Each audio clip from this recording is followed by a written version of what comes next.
Okay, so Tim, can you just confirm you're seeing my presentation now? Okay, cool. All right, guys, thank you for joining us. Yeah, from and I say Noah from the USA, Ronald from Botswana. It's been great to have you guys all here. Before I start, a disclaimer: I'm not a nutritionist, not a sports scientist. What I'm going to present to you guys tonight is something that I've learned through my experience during the years and a lot of reading. And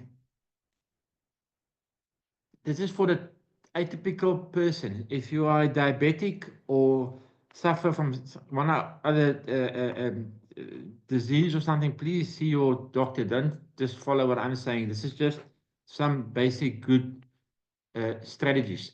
So, all right. So first, let me start here. I'm trying to start. There we go. So I think the first thing I want to start off by saying, when we participate in an event, the food is fuel. We can't. This is not food anymore. This, and just in my life, food resonates to tasting nice and being a pleasant experience. Where fuel is not necessarily all that pleasant. It's about putting stuff in the tank to get you to the finish as effectively as you can get there. So those are kind of so when we race, we fuel, we recover, and we sleep, and that's the three most important components, especially when you do a stage race. There are different food types that will fuel physical performance. There's carbohydrates, fats, proteins, minerals and vitamins, and fluids and electrolytes. And I'm going to go through each of these one by one. Tim, I'm going to ask you to be my sidekick here. I'm looking at another screen, so if you see someone putting their hand up, just interrupt me, will you? Okay. Carbohydrates. This is the primary energy source for most types of exercise, specifically the exercises that we do. These are the key fuel for the effort we do. The sources are bread, pasta, rice, oats, fruits, vegetables, sport drinks, and gels. Those are the main sources of carbohydrates, and carbohydrate is quickly converted into glucose, which basically drives the system forward. So sometimes I'm challenged by someone that does not eat any carbs. And please, let me just go back one step. Oftentimes, I will, when a new athlete joins us, I will ask the athlete, is there on a specific diet? And they tell me, I don't do carbs. But what I'm basically saying is I don't do bread and pasta. And that's kind of what I'm saying. I see a comment here somewhere. I've just opened it up so that if they're shy and don't talk, they must post it onto the chat group as well. Okay, thank you. So yeah, so not doing a starch doesn't mean you're not doing carbohydrates, okay? And so we get a lot of carbohydrates through fruits and vegetables and all those kind of things. And this is really the main energy source we've got. As I said, sometimes I'm challenged by someone that's a carnivore and they don't eat any vegetables or any pastas, and then that's really difficult to very, very difficult to become a quality endurance athlete if you're a carnivore. And this is one of the reasons why being a vegetarian is not so difficult to be a good endurance athlete, because there's carbohydrates in all the stuff the vegetarian eats. Okay, the second main fuel source is fats. It's a very slow burning fuel, and it's great for moderate intensity. The closer we get to our threshold, the bigger the carbohydrate component of the energy requirement will become. So for low intensity efforts, fats are going to be the main fuel source we're going to use. The good sources of fats are nuts, seeds, avos, and so on, and it creates a sustained energy over a long period. for example, if you do a lot of walking, I mean, you're gonna probably use mostly fats in that effort. All right. Third one is proteins. The main purpose of proteins is to build and repair muscles. Okay. It's not a primary fuel source, but it's critical for the recovery and muscle repair. So we're going to talk about how these things work into your race supplements just now. But protein is critical for recovery and muscle repair. It's not a primary fuel source to drive the body forward during exercise. Then vitamins and minerals.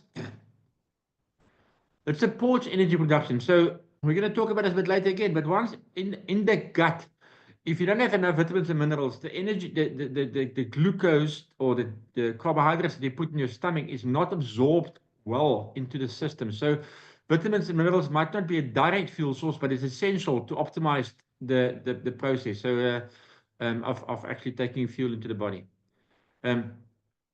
And then last one is fluids and electrolytes. So it's the main thing for fluids is to regulate body temperature. And electrolytes support nerve and muscle function. And we're going to talk about this a bit later, but something that's really important to me, and I think, oftentimes when I have this conversation with athletes, I kind of get the idea that they think that our brain is one part of our body, is a different system to the stomach, is a different system to the muscles, and each of these things operate independently. It doesn't. So if I talk about nerve and muscle function, the brain is a massive muscle, and if there's not enough electrolytes and hydration to get to regulate that nerve function, stuff is going to go wrong during the race, and we're going to talk about that a bit more just now as well. So electrolyte-rich hydration during exercise, and I'll send you the presentation again, but maintains fluid balance. So all these minerals are there to regulate heat and to assist with the absorption of the nutrients, that's the carbohydrates, into the body. It supports muscular function, regulates nerve function. We've talked about all these kind of things. When you sweat, there's a lot of minerals loss, and it prevents hyponatremia, which is if you run out of sodium. And this can occur when excess water intake without electrolyte replacement. So when people tell me they only put water in their bottle, I get so nervous. You need to have minerals in that water bottle. Water by itself is not hydration. You need to have something in there, especially in a hot day. Otherwise, the body is totally diluted in terms of sodium, and and then some bad stuff happen. Okay. So what happens when you don't add enough electrolytes to your fueling? So if you don't have enough electrolytes, there's a form of dehydration taking place, even if you've got a lot of water. Okay. And this slow the gastric emptying and reduce blood flow. So imagine this: the food is in your stomach. You need to get this food into the system to produce energy to power you forward. If the hydration is not well enough, not enough electrolytes, that absorption of the food in your stomach doesn't happen effectively, and then you don't get energy to your muscles. Of course, there's going to be a gut discomfort. A lot of cramping. Another thing, I mean, if you've had diarrhea or anything like that, the doctor often prescribes electrolytes because it creates some balance in your stomach. So electrolytes is absolutely key. And so when you buy your race juice, please make sure there's enough electrolytes in there. And there's some scientific papers that says we don't have to worry about potassium and all the others as long as there's a lot of sodium in that school. I'm kind of the kind of guy that says we need, there's a lot of minerals. Let's just take them all in. Sodium, of course, is an important one, but in all these energy drinks, you'll probably find a bigger component sodium. But there must be some a large component of electrolytes in the drink. So electrolytes are essential for water absorption. So if there's no electrolytes in the fluid you're taking in, the water is going to slosh around your stomach. It's not being absorbed into the process. So some of these carbs can be absorbed without enough electrolytes, but proper hydration and gut function can be compromised. And then, yeah, I think most of you who's had a bad stomach racing will know if that happens, that your performance just go backwards so quickly. So you need to have enough electrolytes. The other question is, what happens when I consume too many carbs? So you get gastrointestinal stress, which relates to it causes bloating, nausea, cramping, diarrhea. I see Tabiso is online as well. Tabiso will tell you. Sorry, there's some guys waiting in the waiting room. Let me just check who they are and allow them in. There's Tabiso is online as well. Will tell you that he stayed with Matt Scott and Monati, and all that child was white bread.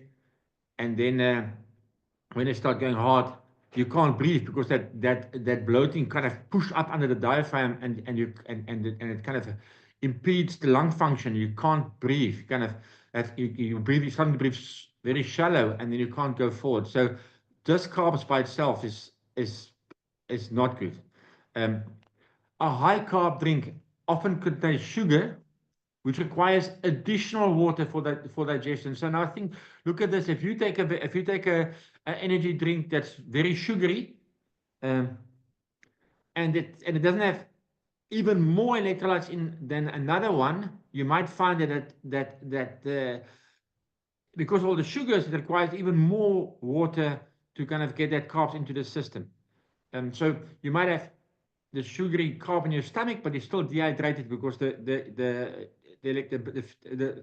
very small quantity of electrolytes you've put in your body is too quickly used for something else instead of cooling the system down, and so on and so on. Blood sugar fluctuations. Consuming a large amount of carbs rapidly can cause spikes in the blood glucose. My wife is a good example of this. When my wife raced, we was way before understanding any of these kind of things. So you kind of drink water for the first hour, then you stop at the water station, down a glass of Coke, and carry on. And so you had this massive spikes in blood glucose. And then after every race, she was kind of, man down, lying under a bush. It kind of became, everyone knew Allegra was under the bush because she just raced, because she was kind of nauseous. So, and that's one of the reasons when you start you need to take your carbohydrate drink or your carbohydrates ongoingly from the start of the race. Don't do these massive bursts of carbohydrates. So too much carbohydrates can increase fatigue or bonking. So, and this is, and I want to emphasize this. We see on the media about, I had a WhatsApp from one of our clients the other day to say, have you seen this guy? He's just hit a new bike record and at the Ironman, and he did 200 grams of carbs an hour. We're going to look just now about how many carbs an hour we need, but 200 grams of carbs an hour, please don't try that. It's like, yeah, it's really dangerous. Okay, so next point. So key takeaways: best to consume carbs in moderation, a manageable amount during the race, typically at least 30 to 60 grams per hour. And I'm going to show to you. Johan, can we ask you questions in between? Yes, please do, please do. You just said you can't take more than 200. What did you say about carbs? How much carbs can you use in an hour? Harvey, I said someone sent me a message about this guy that set a new record, and he's taken 200 grams of carbs per hour. And I said, please don't do that. It's a very dangerous thing to do. The normal humans like us typically consume between 30 and 60 grams per hour. And I'm going to show you the calculation of this just now. What is that? What is that in calories? I'm going to show you just now. And then all these carbs needs to be paired with electrolytes. So you can't take gel and water. If your main source of carbohydrates is a gel, you need to have a lot of electrolytes in a bottle. And we're going to talk about the products just now. So if you want to increase your carbohydrate intake, if you want to fuel your body better than average, and you think you want to see if you can get 90 grams of carbs into your body in an hour, you need to train your body to do this. You can't just rock up on race day and do, when I train with about 45 grams of carbs every 75 minutes or so. I can't now double that up in the race day because I've never done that. So your body is going to resist the additional carbs in the stomach. So whatever you do in training, you need to kind of replicate it, maybe go slightly higher, maybe 10 or 15% higher during the race time, but you can't double up. The body can't handle it. It's not used to a huge amount of additional carbs in the system. And then we get bonking and bloating and diarrhea and nausea and all those kind of things. And you think you've fueled your body properly, but you've overfueled it. Okay, so I'm gonna get to the sum in terms of calories and all those kind of things just now. The other thing, and this is something of a concern to me, that more and more, and if you forward this thing to any of the energy, the race fuel producers like USN or 32GI or something, they will tell you I don't know what I'm talking about, and maybe I don't. Protein in an energy drink is not required in terms of just performance. So it has got a very small contribution to energy when you race. It can create gastrointestinal discomfort, and that's why I say when you are doing a long race or a stage race and you see the biltong and the droewors there, guys, it's nice to eat, and I know you've got an emotional, mental component that you have to feel happy as well. I understand that, but in terms of fueling and for your gut, it's the worst thing you can do, because all those fats will just, not for everyone. I mean, some folks got a gut is like a steel clamp, but for many people, those fats and stuff can create a bit of unease in the gut, and once that thing is triggered, you've got no return. So if you do a very sugary carbohydrate drink in any case, and then go to the water station, and so with a high sugar content of some of these energy drinks, the stomach is already going to be on the edge. And if you then take some biltong or droewors or egg, I mean, it can push your body over the edge. So my advice is go to these nice tidbits if you really have to. And if there's some droewors and you really feel like you want to have a piece and eat it slowly. Don't take a handful. And sometimes your body craves the salt that's in the droewors or the biltong, and that's because you didn't do your electrolyte drink is not sufficient. So it's not. So if the electrolyte drink was sufficient, your body wouldn't have craved for these salty tastes that you associate with biltong or something like that. You've got a dehydration risk. So with additional protein in your fueling, you need to add even more water, because the protein requires even more water to digest as well. And there's no immediate performance benefits. It is critical for muscle recovery, and taking large quantities during the race doesn't improve anything. The only potential benefit of protein during the race, it's increased the feeling of fullness, which can control hunger and stabilize blood sugar levels. Again, there's definitely some merit in this. And I'm going to use my wife as an example. Again, her blood sugar vacillates a lot during the race. So for her to have a bit of protein during the race is cool. But for most of us, it's not needed. I've also seen that up in Gauteng the other day, there was one of my clients said to me, everyone is talking about this protein supplement that they add to the normal race fuel, and he's been doing this. But since he's been doing this, he finds himself having to stop every 15 minutes to pee. And this is one of the side issues that surplus protein in your body when you do exercise is also issues. So you have to pee a lot. Every time you pee, you lose even more water. So you have to consume even more. And it's like a never-ending cycle. So protein is important in our life. It's very important in our life. And if you do it during the race, it's fine. Just do it in very small quantities. Don't make it a main energy source. So let's do the sums, Darby. When you race, you will use plus minus 6,100 plus kilojoules of energy per hour. Okay. So 1,000 kilojoules of energy equals 239 kilocalories. Okay, so say we're going to go hard. We're going to burn through 800 kilojoules of energy in an hour. This will put, so we need to put back 192 calories. Okay. 1 gram of carbs equals 4 calories.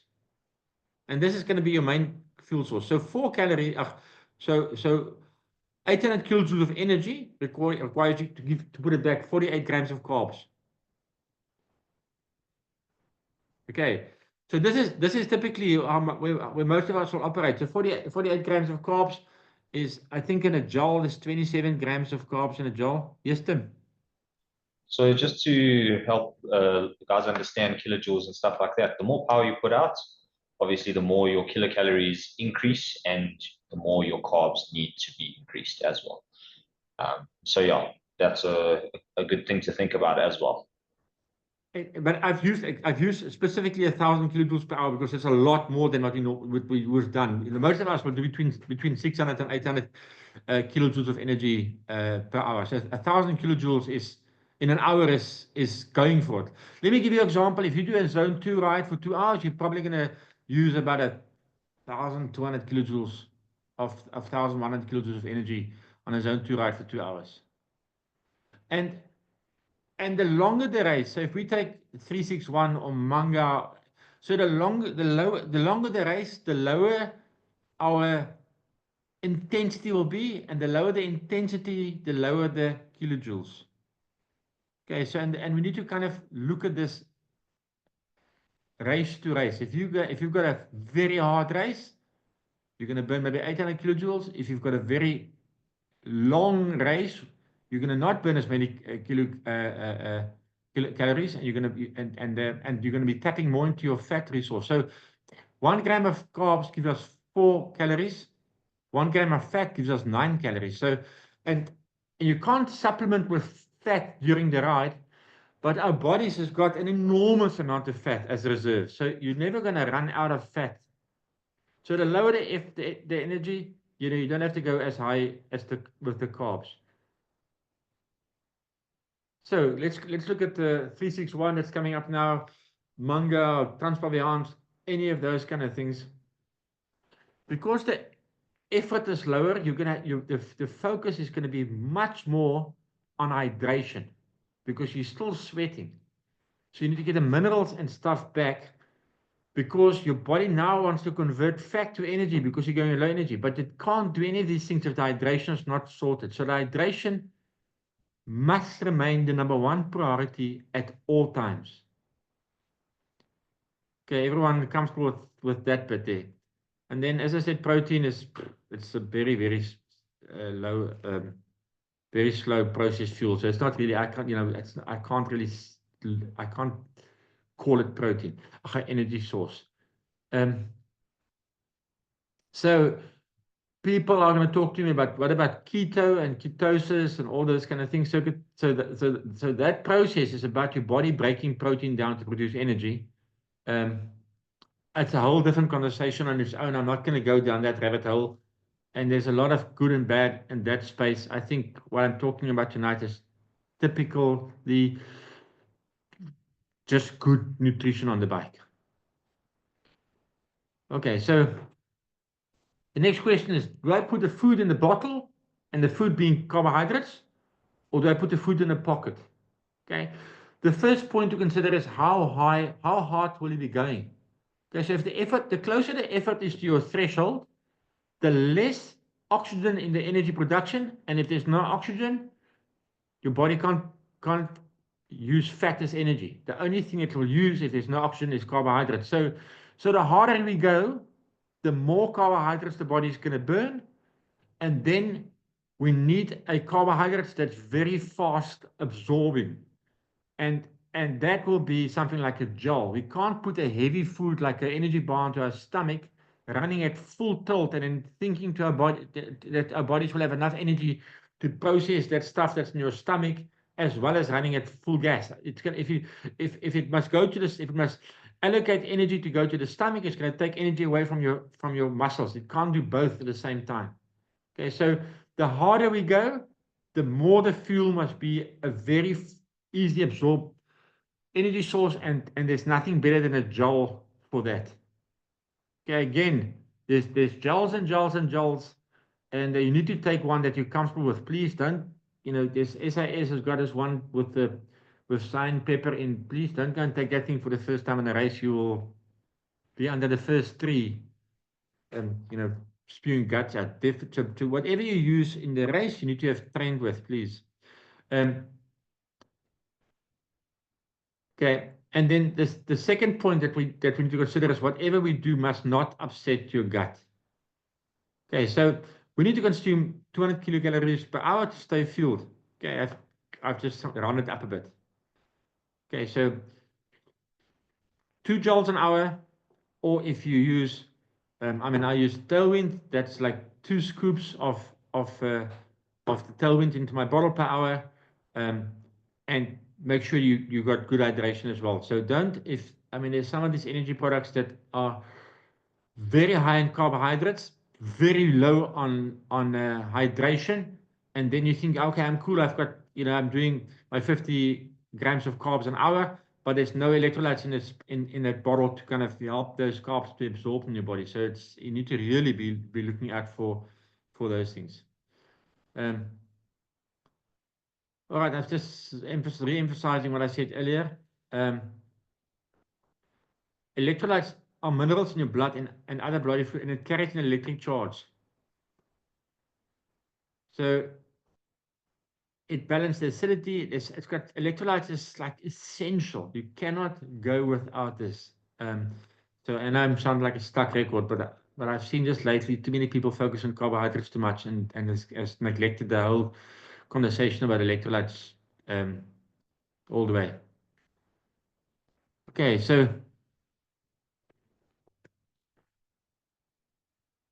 during a race, you can have pure electrolytes in your bottle if you want. Some good products. There's a lot of good products there. Not all of these products are pure electrolytes. If you look at Rehydrate Sport, for example, there's some carbohydrates in there as well. So electrolytes in your bottle, and then you can have gels in your pocket, or banana, or so on. Date balls, those kind of fast bars, bit of nougat, those kind of things. It's sugary, it's fast absorbing, in your pocket. Or you can have a carbohydrate mix where there's electrolytes and carbohydrates in the bottle. What I've seen is people do, and I've had it. They will use Endurin, which is a quality carbohydrate product produced in South Africa, but it's got quite a low electrolyte component. So they'll do the carbohydrate mix in the bottle as per the prescription. So like maybe 3 scoops, I don't know what it is, per 600 ml. And then they take gels as well. And then they start cramping because there's just not enough electrolytes and it's overdoing the carbohydrates. So please just, too many carbohydrates is also a bad thing. If you have not trained your body to be able to use 90 grams or 100 grams or 200 grams of carbohydrates. Okay, so a gel is roughly 95 kilocalories. So if you only use gels as a fuel source, you're going to need at least 2 to 3 gels per hour. Banana is more kilocalories than a gel. Okay, but I know if you put a whole bunch of bananas in your pocket, by the time you get to the 4th one, they're black. So I know that's not so lekker. Okay. Some people do not sweat. And it's because they've dehydrated, and that's also bad for you. So sweating is a good thing because it cools the body down. All right, I've said to you before, I use Tailwind. I mean, I'm not saying it's everyone's cup of tea, but so two scoops bottle, basically all you need. If you want to if you want to go harder, you do 3 scoops of Tailwind bottle, and it's got a lot of electrolytes in. So this is quite a balanced product. I will also use on a long race. At the water station will do Jelly Baby, bananas. I always got a gel in my pocket. I can't remember when last I've used gels. It's kind of my emergency back door in case something goes wrong. And then at the table, potatoes. Not everyone can handle potatoes, but potatoes, banana, small piece of white bread with bovril or nice salty thing that works well, or small pieces of fruit. If your stomach is upset and they've got apple, put that piece of apple in your mouth and just suck on it. It creates a lot. It balances the stomach very, very nicely. But please do not do donuts, eggs, and anything meaty. I mean, we've discussed the meaty bit before, but some of these water stations. In the old days when we started racing, the first sign that you see, there was a Nando's stand. I mean, they gave us a whole Nando's hamburger at the top of Iconic, and they thought it was a cool idea. It was a cool idea, but no one could ride after that. So I think that's important to understand this, and that's why the very first slide I said, when you race, don't look at these things as food. It's absolutely fuel, and you need to think, will this thing drive me forward before you put it in your mouth? So I'm nearly done. It's quite a quick chat, eh? At the end of the race, you've got a window of 30 to 40 minutes to refuel. A good recovery drink consists of carbs and protein. So the carbs in the recovery drink is to fuel your body to absorb the proteins. Just proteins by themselves, if your body is exhausted, it's not good. It's going to line your stomach and create some gut discomfort. So a recovery shake and a protein shake is not the same thing. Okay, a recovery shake is the way to go. Chocolate milk is a nice go-to. No alcohol in that first window. I know for some of us it's very difficult. I mean, I love a beer when I cross these lines, but it really will make your recovery much harder.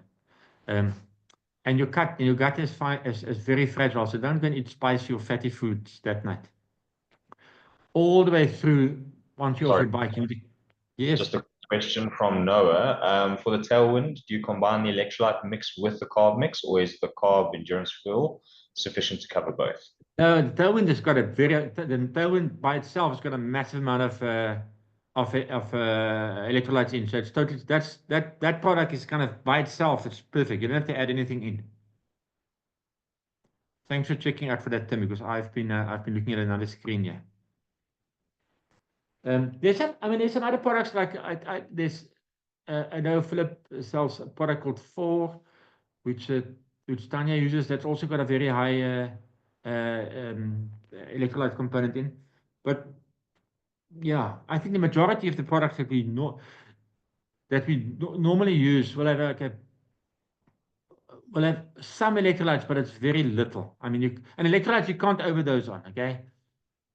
It's healthy. I mean, you'll just pee out the stuff that you don't use. Where carbs and proteins can upset the stomach, and then you're on a losing streak. And another question here, Johan.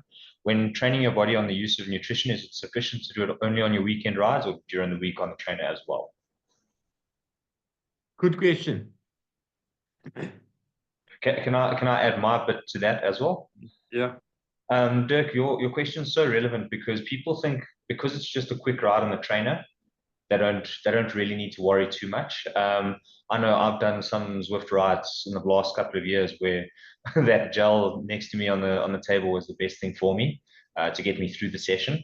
And then I've had rides where mentally it was tough, but it didn't feel like I needed to replace anything. But those were probably the rides where I needed them more. So I would definitely recommend jumping on and practicing your nutrition while under the pressure of an indoor session, because indoor sessions generally are harder than what people think.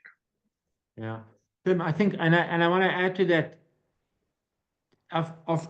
it's probably the most important training session to definitely increase your electrolyte intake. So if you don't because you'll sweat way more indoor than outside. So if you need to increase your electrolytes. Yeah, so don't get in an indoor trainer for an hour without an electrolyte drink. You know, it's at least. And look, so the next question is so when I take a gel, how quickly is that carbohydrate absorbed in my body? A gel is the one, is the carbohydrate that it's the quickest absorbed, and it still take about 15 to 20 minutes if you've got a healthy gut. If that gut's a bit irritated, it will take longer. Okay, so things that will increase your energy need is when it's very cold. Okay, your body will burn a lot of calories even before you start the race. So when it's very cold in the morning, take a gel 20 minutes before you start. When it's very hot, the body is working very hard to cool you down. So you're burning energy without actually riding your bike. Again, the same thing, carbohydrates, additional gel when it's very hot, also important. But when it's very hot, you need to kind of double up on your electrolytes as well to get all that carbohydrates absorbed. So in a typical cross-country race, I mean, if you take a gel 20 minutes before you start it and take a gel halfway through the race, I mean, you don't need to take. I mean, I've seen kids taking a gel every lap, and I'm thinking to myself, wow, they are just clogging up the body so much, and then the recovery afterwards is a disaster. Is there another question here somewhere?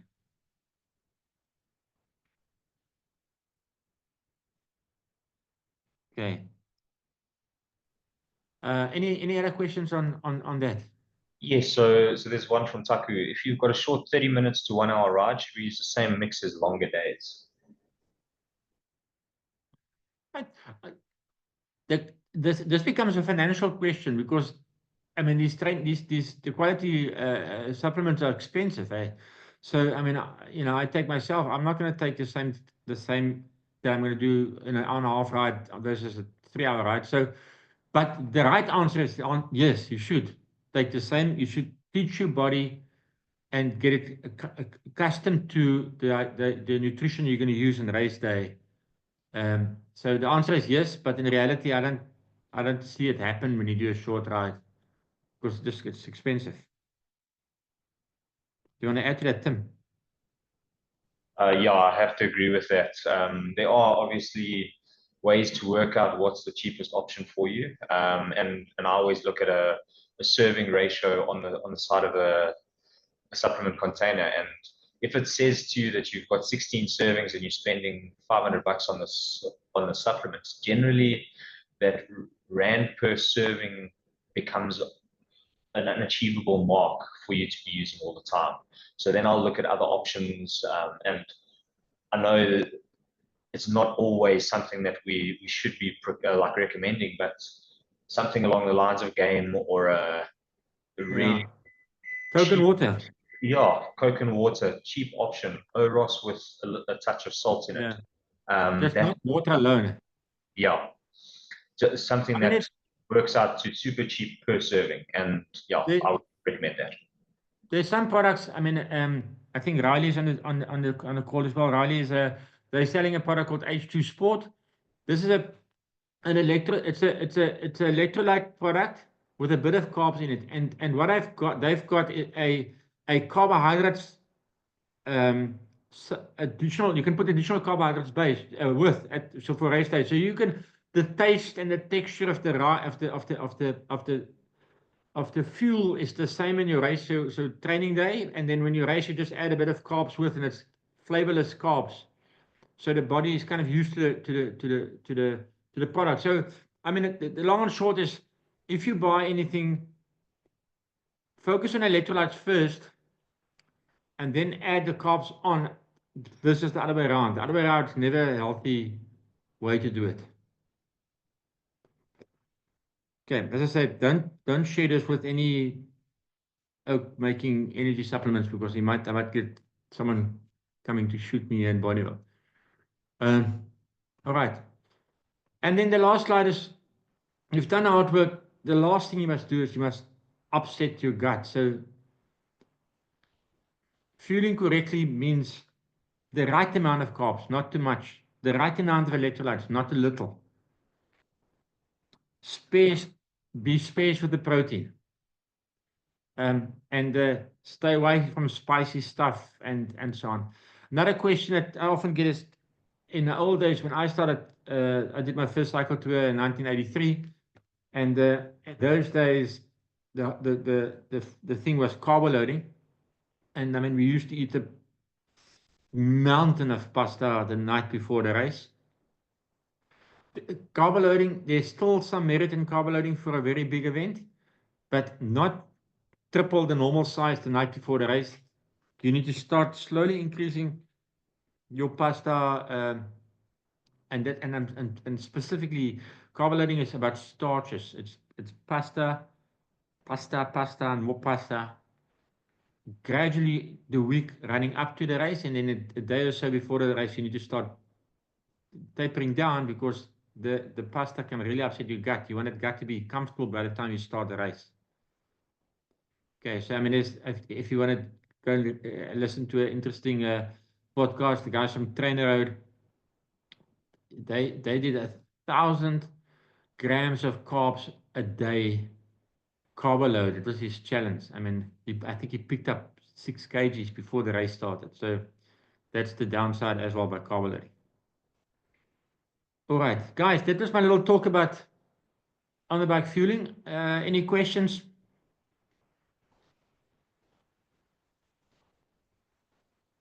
I'm going to stop the share to see if there's anyone's hand go up. Awesome stuff. Well, I thank you for your time. If there's any specific questions you want to address with me afterwards, please feel free. Before I go, you've heard the voice of Tim. Tim is a new member to our coaching team. He's a senior coach. He's based in Johannesburg. Got a good experience in this world. So you might see some communication from Tim from time to time coming through our channels as well. Right, and on that note, I'm saying good night to everyone and good morning to Noah.